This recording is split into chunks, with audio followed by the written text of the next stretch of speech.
So ayan mga kadrama-rama, alam ko pong inaabangan nyo po no, yung next na mangyayari dito sa Lilit Matias, dahil alam naman po natin mga kadrama na itong si Lilit ay talagang nakita nga po niya itong si Alon na parang may tinitingnan sa kanyang likod, na akala nga po niya ay meron talagang nakasunod sa kanya, pero hindi niya alam na itong si Lilit at saka si Kurt ay nandun nga po sa isang kainan or sa restaurant na yun.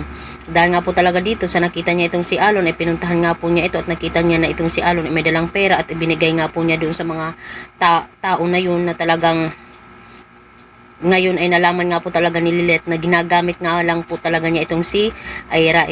Dahil nga po talaga dito mga kadrama, sa nakita talaga ni Lilit ay gagawin nga po talaga niya ang lahat para niya talaga malaman yung katotohanan, bakit may perang binibigay itong si Alon doon sa mga tao na yun. At alam naman po natin mga kadrama na malalaman po talaga yun ni Lilit, na talagang ginagamit lang po talaga ni Attorney Alon itong si Aira para talaga mabayaran niya yung kanyang mga pinagkakautangan. So ito namang si Aira, dahil sa sobrang mahal na mahal niya itong si Attorney Alon or itong si Rinan, ay talagang nagpapauto naman, di ba?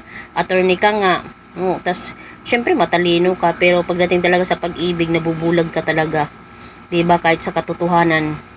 Dahil nga po talaga dito mga kadrama, hoping nga po itong si Aira ay makinig na nga po talaga dito kay Lilit, na talagang ginagamit lang siya talaga ni Attorney Alon.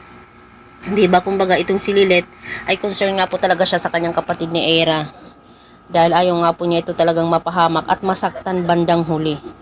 Pero dahil nga po talaga dito mga kadrama, hoping ay maliwanagan na nga po itong si Aira, at siya mismo talaga yung gumawa ng paraan para matuklasan niya talaga yung sekreto ni Attorney Alon.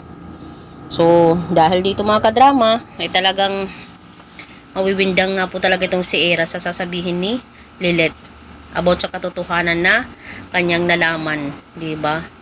Bakit may mga ganong ginagawang anomalya itong si Attorney Alon.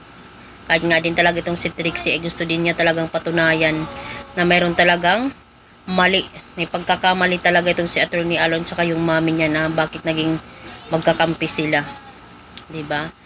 So hoping mga kadrama, abangan na lang po natin yung next na mangyayari po dito sa Lilit Matias, dahil alam ko po na talagang nakaka-excite na nga din po yung pinapakita ni Director.